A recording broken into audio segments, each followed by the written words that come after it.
Welcome to Blog Talk Radio, Frog Live Radio for 2011, and today we're taking ideas from an idea and a concept to reality. We're talking project management, and we're talking how pivotal in a successful modern organization is this thing called project management. And who are project managers? What do they look like? Now, we have with us today Mike Williams, a partner and owner of Project Minds from Sydney, Australia. And Mike Williams is going to take us through some tips and traps of project management. Welcome to Frog Live Radio, Mike Williams. Thank you, Mike. How are you? I'm very, very well. Now, Mike, for all our guests at Frog Live Radio, we throw at them an odd question just to get the ball rolling. And my question to you today is, what was your very first job where you got paid? And how old were you? The very first time you received a shekel in return for doing something, in return for doing some work? Probably my first job that I can remember was I was collecting poppies in a field station just outside Oxford in England. Wonderful. How old were you, Mike? I was about 12. That's one of the most interesting jobs we've heard on this Frog Blog Live Radio. Thanks, Mike. Now, taking it into what you do now, you're in a lift in Sydney, Australia, and someone says, look, tell me, what do you do, Mike? What do you say to them? Okay, my one-liner is that we help organizations execute projects better. Basically, we help them to improve the way they run projects. So, unlike a lot of organizations that come in and do it for them, we basically show them how to run those projects better in a whole range of different ways. Right, so just give us a quick overview of your company and the type of clients you work with. Okay, well, we work with a lot of the top 100 companies around Australia. We major banks, engineering companies, and basically what we do is we provide training on project management and business analysis, and we help them set up their project management processes. We help them we mentor them, we show them how to set up project management offices, and basically give them the opportunity to have successful project outcomes. Okay, so just before we get into that really good stuff, did project management find you, or did you find project management? How did you arrive at where you are now? I think if you ask most project managers who've been around a while, like myself, they'll have a similar answer, and that is that they were doing a different job. They were probably maybe a technical or some sort of specialist in some area, and all of a sudden they were working in a project, and next thing they know, they've been asked to actually run the project. So most of us get into project management by accident.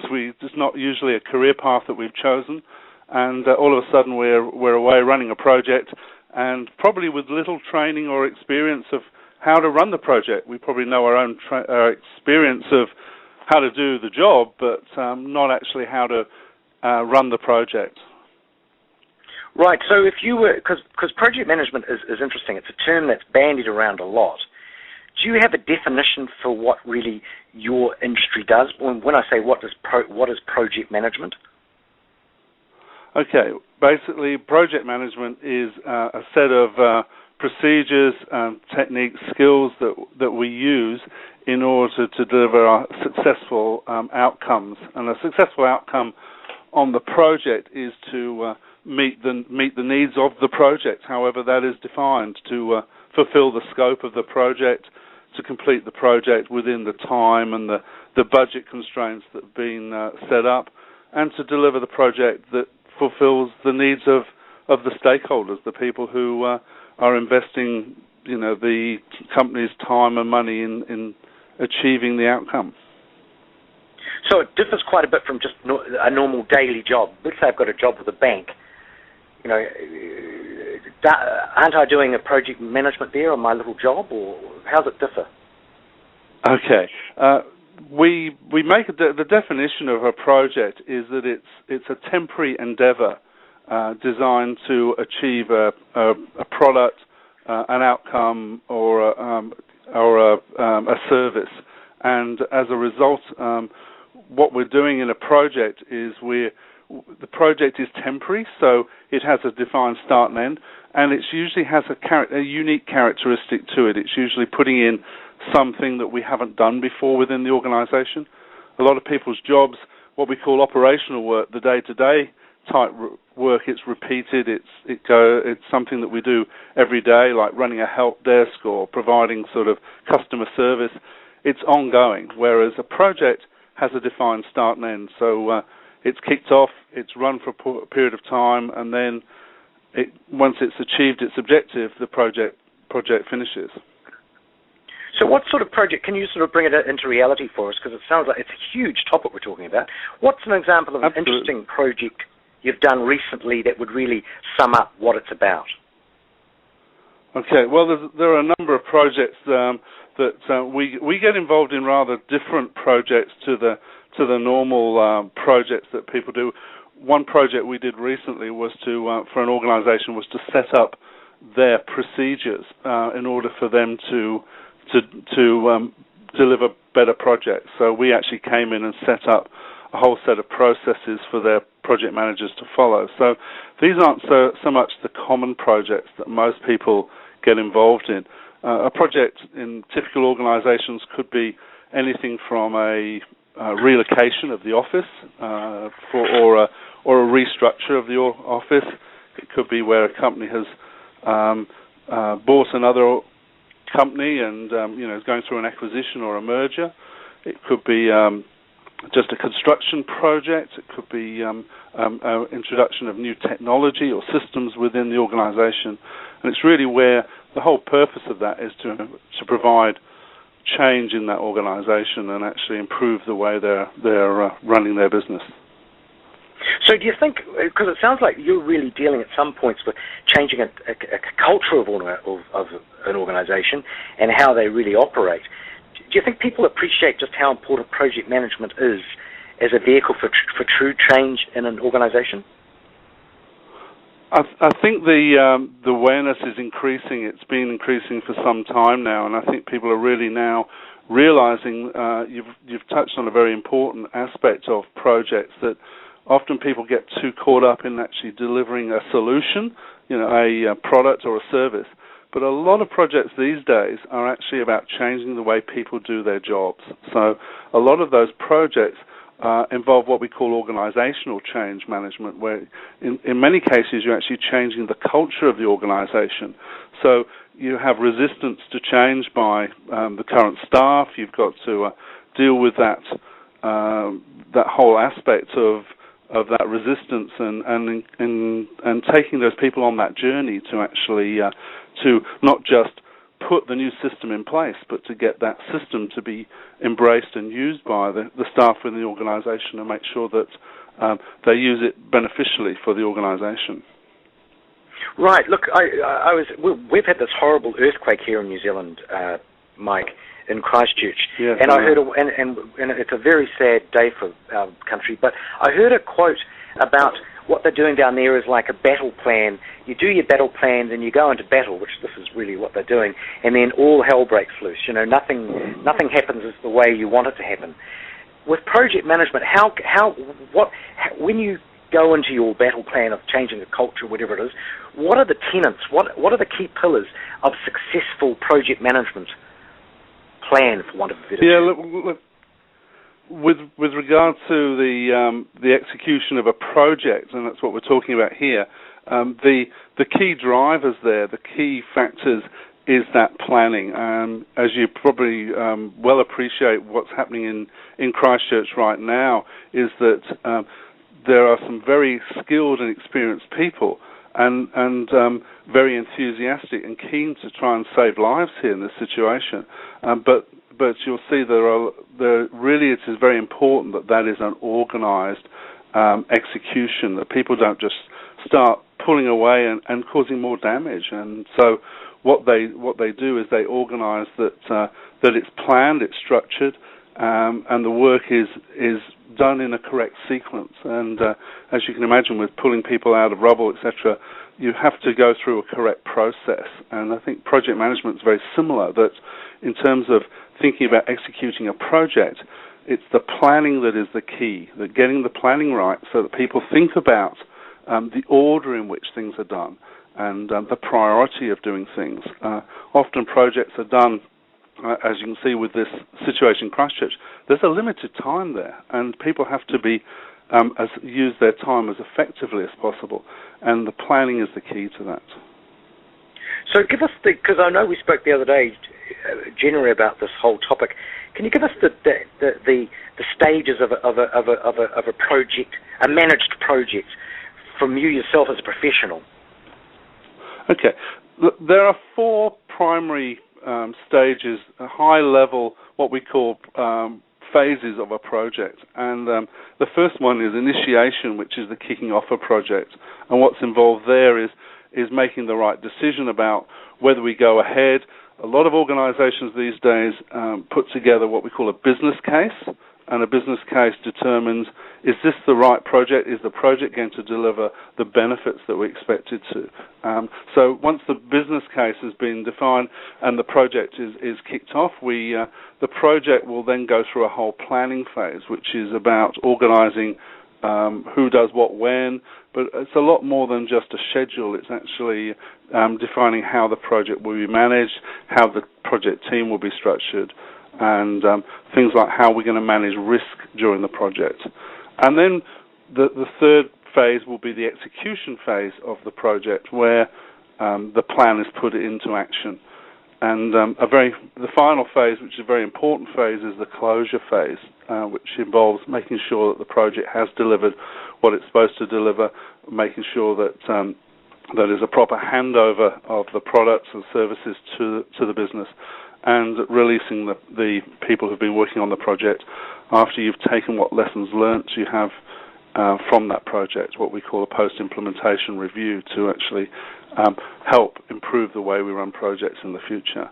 So those are the four main stages, and above all of those, there is a fifth process that is going on, which we call monitoring and controlling the project, and that is where we track how the project progresses and make sure that people are doing all and only what they're supposed to do on the project. Right, so in these stages, where are the muck-ups? Where do people who are trying to grapple with what you do, where do they go wrong? Okay, one of the primary problems that happens in projects is that people don't get the scope right. So what we talk about, when we talk about the scope, what we're saying, what's in and what's not in. So defining the scope is probably one of the key aspects of the project, and making sure that we are going to do that which is going to deliver the outcomes for the project. So the scope is absolutely key, and that has to be done very early on in the project. And once that scope has been defined, the next big problem that people get into is they don't have what we call change control, so they don't manage the scope properly. And there's a term that is often used in projects called scope creep. And what scope creep is where people start off doing one thing and then they start drifting off and doing another. It's a very common thing in people's projects where they don't have the experience to control that they suddenly find that they're doing a lot more than they should have done, or they're doing stuff that is really not getting them to the outcome. And another major aspect of projects getting it right is getting the stakeholders, identifying those people who have an interest or are going to have an influence over the project, and making sure that they're on board. And we use the term getting buy-in of our stakeholders, getting their commitment, because you can't deliver the project if you don't have the support of these people. And the most important one of those stakeholders is the person we call the sponsor, the person who's paying for the project. And if the sponsor is not on board, that's a very strong recipe for failure on a project. So how do you get a sponsor's buy-in if he or she is a very senior person? What are your tips for getting buy-in from that sort of person? Look, these days we find a lot of sponsors are very busy, and I think it's a matter of challenging the sponsor in many ways from the project manager's perspective to make sure that they actually understand what the value is of the project and make sure that they understand what their responsibilities are in the project.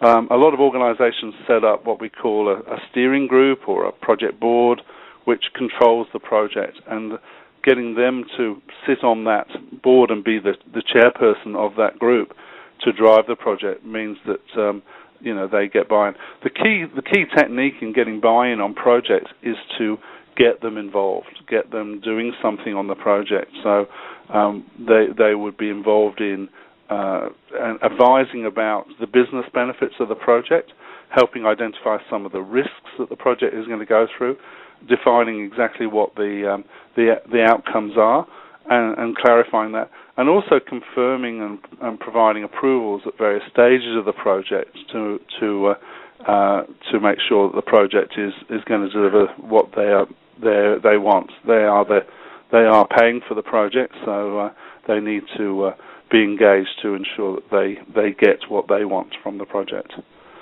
I use a good analogy. Sorry, Mike. Sorry, go on. I was just going to say I use a good analogy here. It's like if you employ a builder to build your house for you, and the builder comes in and they're going to make sure that the building is going to stand up, it meets the architectural design, it's the right, it meets all the standards for construction. But if you end up with the wrong color bathroom tiles, that's your problem as a sponsor. You need to make certain decisions on the project, because eventually the project manager, the builder will leave, and you have to live in what you've chosen. So if you've chosen the wrong color tiles in the bathroom, you've got to live with that. And I think that analogy is true of sponsors, that they actually own the results of the project, so they have to take that responsibility and make sure that they get what they want. Okay, now, Mike, when we spoke a few days ago, you mentioned some wonderful projects you've worked on with great big clients, wind farms, green energy, banking. But how about, let's look at, in the New Zealand setting, a lot of companies over here are small to medium. Let's start with small businesses. How can they get involved in, let's say they want to do this thing called project management that Mike Williams is talking about. What are some tips as to how smaller companies can do it? Okay. Look, we do training and we provide help with people. Small businesses, small organizations can learn about the project management processes. These days there is a couple of international standards around for how to run projects. One of those is set up by an organization called PMI, and they have a book called the PMBOK, which is the Project Manager's Body of Knowledge. And that's a collection of instructions, guides, tools, tips, techniques set up by project managers for project managers. So it's actually a very gives you people the guide of the things they need to think about, and it identifies all the processes that people need to go through. So that's one way they can get started, is to get a bit of training or learn about how projects are run. The other thing is a lot of smaller organizations will hire in a project manager on a contract just to come and run the project for them. And some people are concerned about that. They feel, we're bringing somebody in from outside, they don't understand our business. Will they be able to manage the project? And it's an interesting point that a lot of project managers, they can run projects without knowing too much about the organization's business, because they're really focused on the whole delivery. In fact, it works very, very well indeed. So that might be one way that they can address that. So are you finding in the Australian setting especially, the more medium-sized companies, which are quite large in Australia no doubt, are starting to invest in getting people like you to train up individuals within their organisation? Yes, I think there is this big gap. As I said, a lot of people come from a different background. They may be a technical specialist, or there may be people in marketing, for example, who are specialists in marketing, but and they do, for example, a marketing launch, and just having some project management skills to help them organize those launches is a real help to them, to actually plan, to schedule, and arrange things. Because if they're doing a market launch, usually a deadline date by which they need to get things done, and it helps them to plan and organise the time so that they don't end up with that frenetic activity, late nights, and ridiculous weekend working to get the job done just in time for the launch. So it's something that is being used a lot through organisations. So Mike, now just the last part of this chat, let's talk about the future of project management and as a career. As a career, and someone said the other day, I'd love to ask you this, do the future project management, and we'll talk in more depth about the reputation and things, but the project manager of the future, are they going to be somebody between a conservative money manager and a poker player? What do you think of that? Look, I can see where the question came from. I guess one of the aspects of this, of project management, is it's a little mantra that I used to say is project management is risk management. And what I mean by that is you're changing the way an organization operates, and so it's disruptive. It's often disrupting the business during the time that you're transitioning to the new way in which the organization is going to run. And there are lots of risks involved. And so the project manager is really balancing a whole number of risks. They can't get rid of risks. There's going to be risks on the project. But what they're trying to do is reduce the risks and keep the risks to an acceptable level by the organization. And one of the key things here is this tolerance level of an organization. So, some projects, it's not just the project and the level of risk that the project has, but it's also how well the organization is willing to accept those risks. And the project manager needs to be very aware of the organization's level of tolerance for risk. Are they able to accept the amount of risk and uncertainty that is inherent in significant projects? So for people looking to get into project management, which I've read is one of the boom industries at the moment, project management, what skills does a contemporary project manager need? What would you look for to hire your next star? There's the problem with project management is it really covers such a broad range of skills, and I think there's probably the main skills that people need are good communication skills, because project managers spend most of their time communicating in communication activities such as meetings, coordination, running, notifying people of what's happening. So it's a huge, you need somebody who's got very strong communication skills.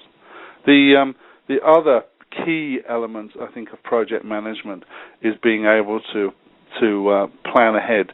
Good time management skills, people who can organize a sequence of things to get them all happening in the right order. People who are really disorganized, who are very much what we call in the moment people, don't seem to struggle with project management. It's the people who plan and organize things, people who can organize an event coming up or just in their normal lives, that they show good potential for project management.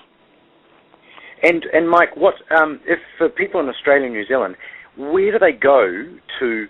Can they do weekly courses or yearly courses? How does it work? What sort of industry specifications are being developed now to give your profession a good reputation? Okay.